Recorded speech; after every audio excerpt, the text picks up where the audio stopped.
Magandang buhay. Shout out ulit sa inyo. Tayo'y wala nang patagal-tagal pa para bakbakan agad. At sundan agad natin yung ating yung in-upload natin, yung shout out.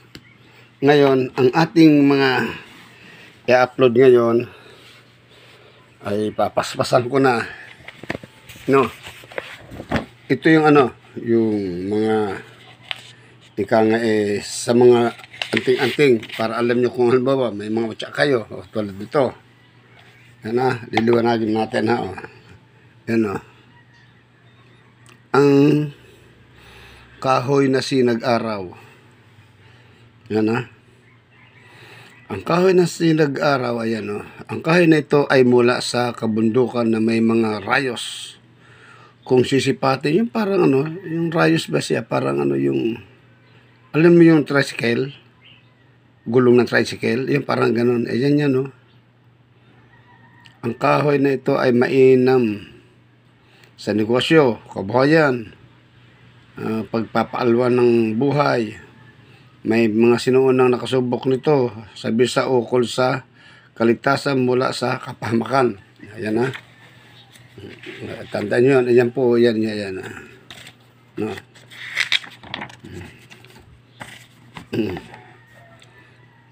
Screenshot nyo na lang at hindi naman yun. Pinakamainam na magtataglin dito sa araw na linggo sa bandang alas 12 ng tanghali. Pag nakakuha ka na nito ay humanap ng simbahan at itubog sa holy water at taglay nito. Sa bahay ay ibabad ang kahoy nito sa langis na malinis bilang pakain nito. Mas mainam na ang magtataglay nito at magtaglay nito ay nagtataglay din ng kapangyarihan ng haring araw upang lumubos ang bisa nito. Pakaingatan lamang ang tukso sa mga babae. Nako, ay may panggayuma din pala ito. Sabi ng iba ay nalalapit daw ang kalooban ng mga babae sa magtatangan nito. Ngunit ating pakatandaan na kung ginamit ninyo ang impormasyon ito sa hindi mabuti, kayo po ang magdadala ng karma nito at hindi po ako, sapagkat malinis ang aking intensyon sa paggawa ng aklat.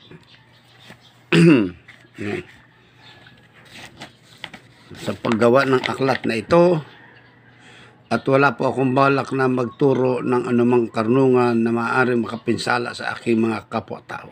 Very good. O, yan. Ito naman ay,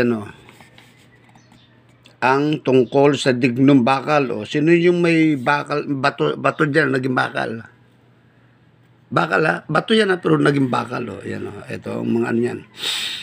Ito yung mga kahulugan ng mga mutya para alam nyo baka magkaroon kayo hindi nyo alam mga ako basta nilalagay nyo na sa tabi kasi hindi nyo alam. O dito ito ang anting-anting na ito ay hindi karaniwan. Ito ay nagpapataas ng depensa ng taong kumain ng mura na klase nito. Pwede rin gamitin ito na baon sa mga medalyon. O yan, lagay nyo sa inyong medalyon. O di kaya ibabad na lamang sa langis.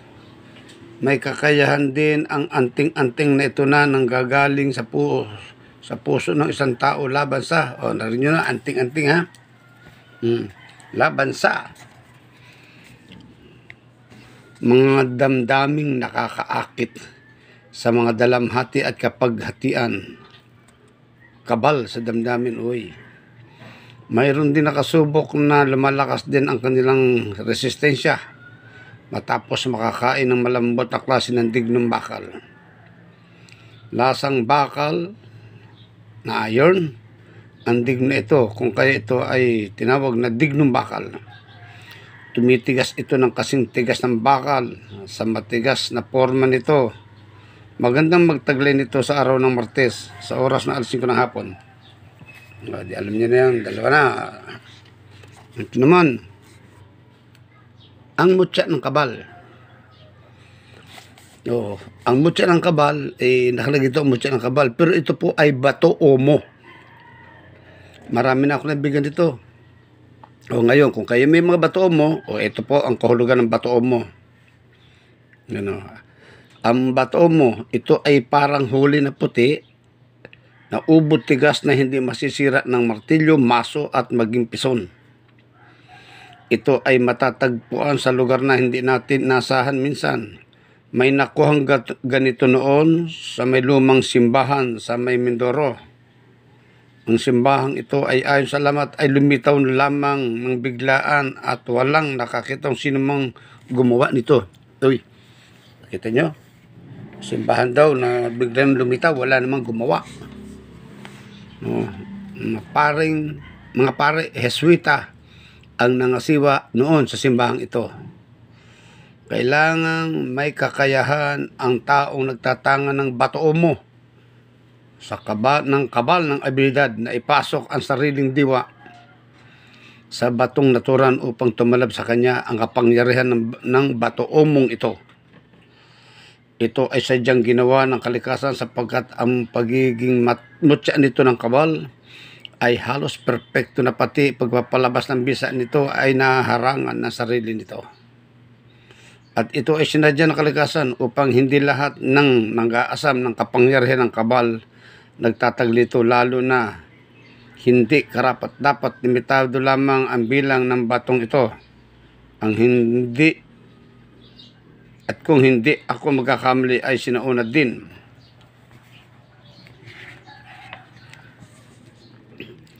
Karnungan na may kinalaman sa paglitaw ng mutyang ito. O, ito na yung medalyang malambot. O, kita nyo yan? May medalyang malambot, ha? May mutyang malambot. O, ito naman ang medalya. Ito ay medalyang nakukuyumos ng kamay at lumulusot sa pagitan ng mga daliri. Ngunit pag inihagi sa sahig ay kumikilansing na animo ay pilak. Ito ay medalyang mahirap mahanap at pinaniniwalang hindi tatablan ng bala ang nagtataglay nito. Sa ngayon, ayon sa aking impormasyon, ang halaga ng medalyang ito ay mula 500,000 kapmilyon pataas. Ang ilan sa mga sinaunang matatanda ay nagtataglay nito. Pinaniniwala ang mula sa kabilang mundo ang mga medalyang ito na napapasa kamay.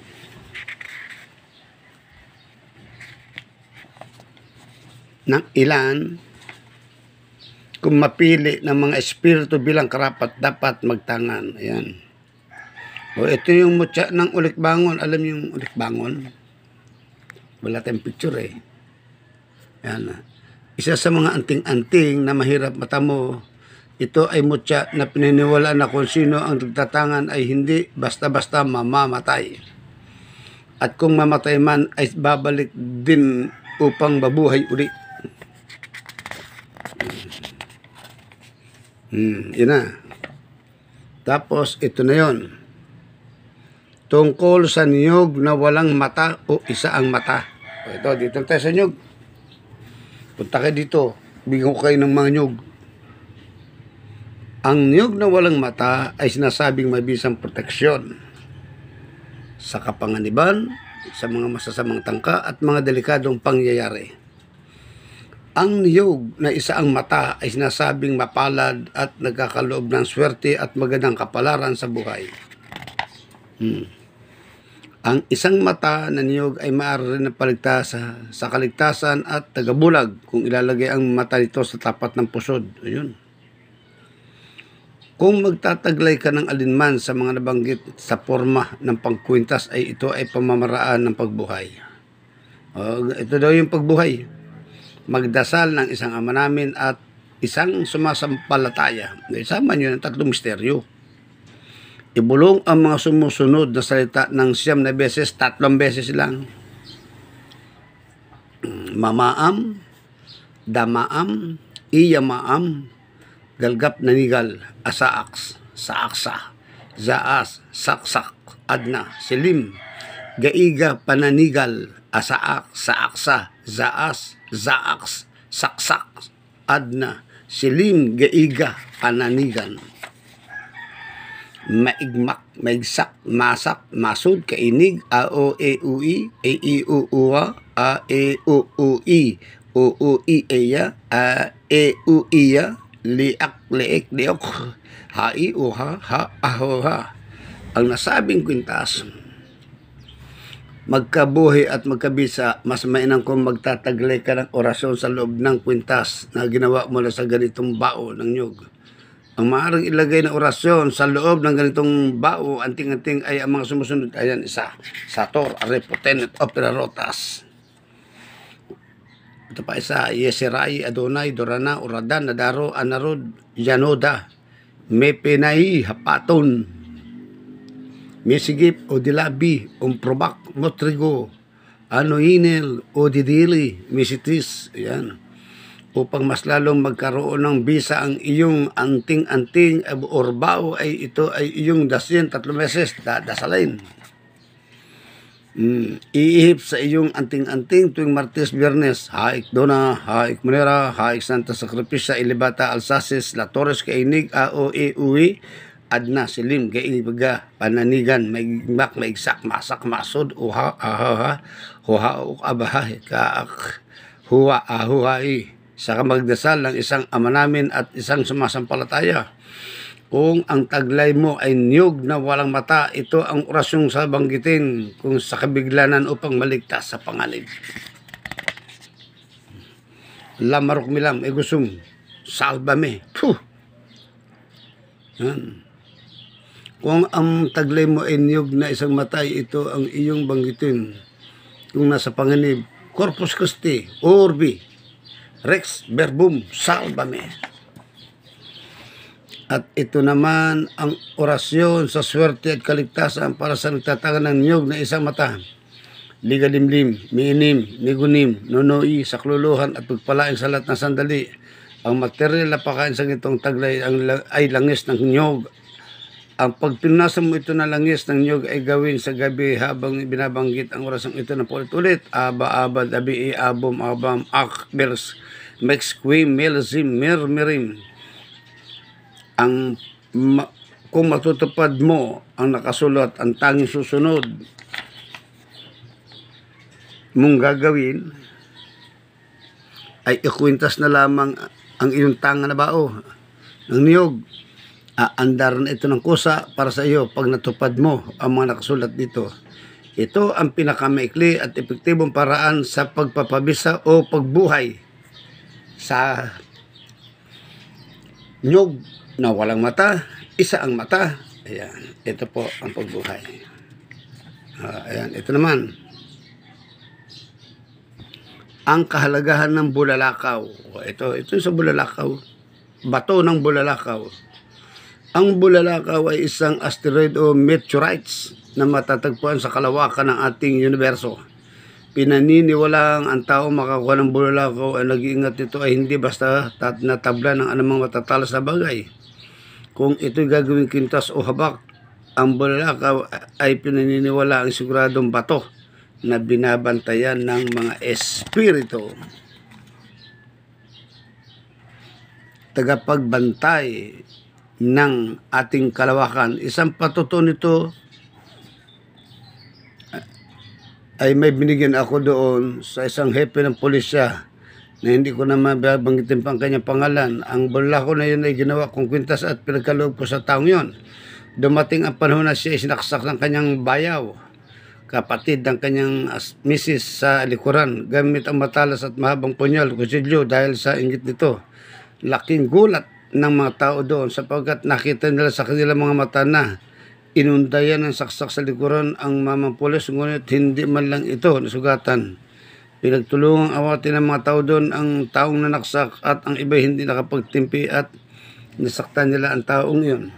At dahil pulis ang kanyang sinaksak, nakulong yung tao na iyon. Bumalik sa akin ang pulis na iyon at nagpapasalamat. Ang sabi ko'y sa Diyos ka magpasalamat dahil sa kaloob na instrumentong nakapagligtas ng buhay. Dagdag pa niya na nagkaroon ng biglang drug testing ang kanilang presinto At laking gulat ng nurse kumuha sa kanya ng dugo dahil nakasampung tusok na siya ng karayaw na sa daliri ng pulis na iyon ay hindi niya pa rin ito natablan. Doon napaisip ang pulis na nakakabit pala sa kanyang leeg ang kanyang kwintas, kaya dali-dali siyang pumunta sa CR at tinanggal niya ang kanyang kwintas. Doon pa lamang siya nakuhanan ng dugo. Nakita ng kanyang mga katawang pulis ang buong pangyayari at kaya sa ngayon ay madalas siyang naging bulong-bulungan sa hanay nila na ang kanilang hepe ay may mabisang pangkabal at pangkunat sa katawan upang hindi tatablan. Ang hepe na iyon ay ubod ng kabaitan, tapat sa tungkulin at maawin sa kapwa. Ito nakikita ko nilan na mas lalo may bumibisa ang bulalakaw sa kanya.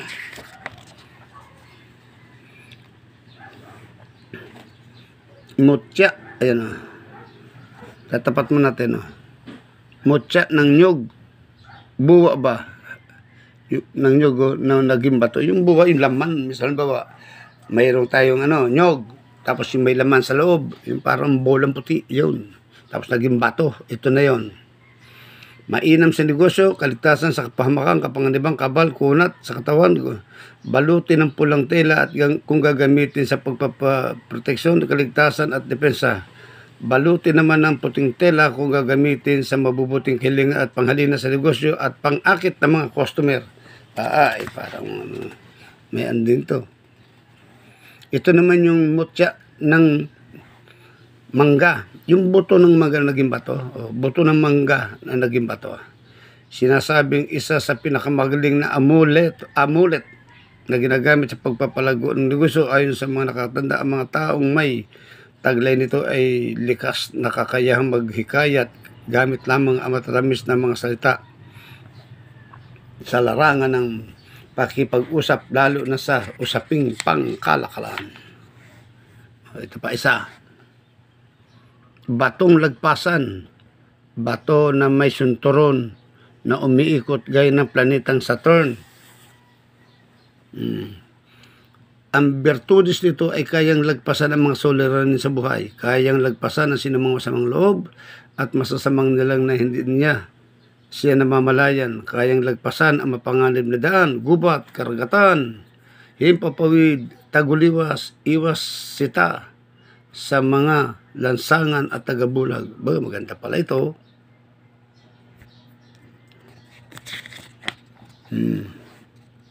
Mutya ng langka, buto ng langka na naging bato. O, ayan pa. Ang bisa nito, kapag ito inilagay sa bibig ng isang nanganganak ay walang pagsalang madaling lalabas ang bata at hindi mahihirapan ang ina. Na ang mga manghihilot na may mutya, ang langka ay madaling makipagpalabas ng mata.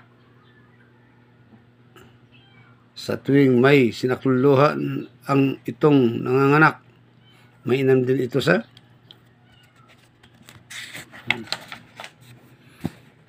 negosyo. Ingatan din dahil mapapalapit ka sa tukso. Kung ikaw yung lalaki, lapitin ng mga babae. Ganyan sa babae, magiging lapitin ng lalaki. Ay, tamo. Yun lang. Yan. Ang kahoy na naging bato. Ang kahoy na naging bato ay mahusay na sangkap sa bote di Guerrero bilang pangkabal o pangkunat sa katawan. Biyak by akin ito ng malilit at ipasok sa bote at garapa kasama ng isang sangkap ng pangkabal at lagyan ng langis ng nyug na ginagawa sa Biyernes Santo. Ang mainam ang langis ng nyug na walang mata, iisa lamang ang mata.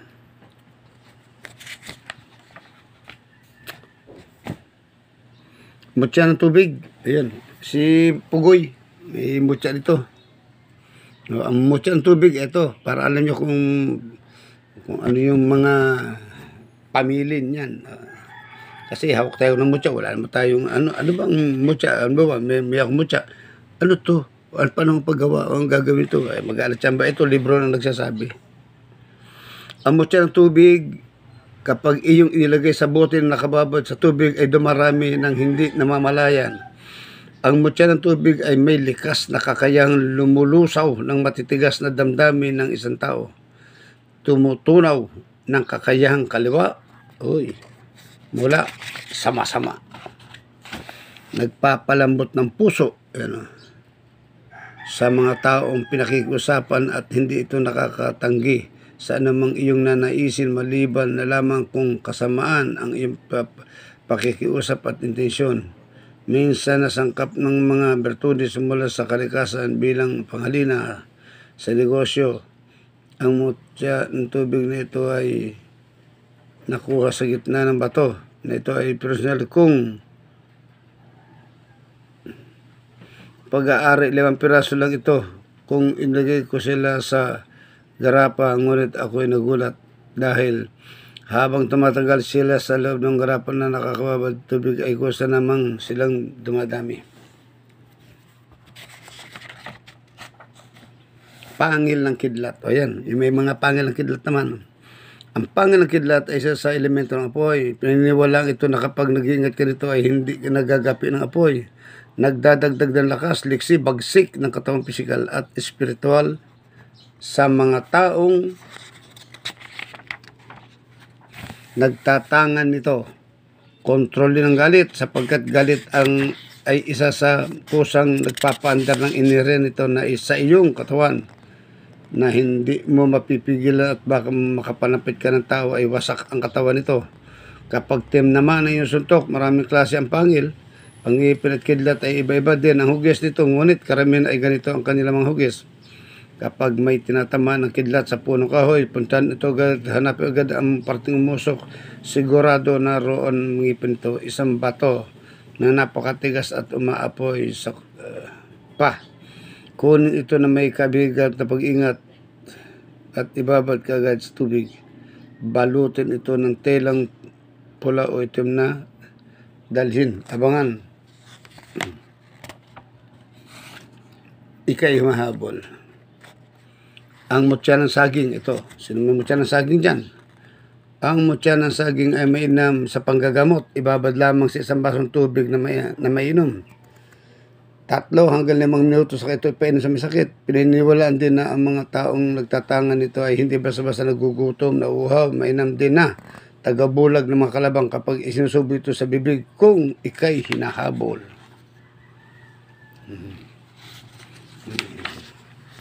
So, ayan po. Natapos na naman po ang ating 3 libro. Pupunta tayo sa pang-4 na libro. At ako'y biglang inantok sa aking pagbablog. So, yun na lang, shout out sa inyo, sa ating mga subscriber. Maraming salamat. At eto, pag ako nagbabasa ng orasyon, ako'y inaantok. Sige, yun na lamang at magandang buhay at mapagpalang araw sa inyong lahat.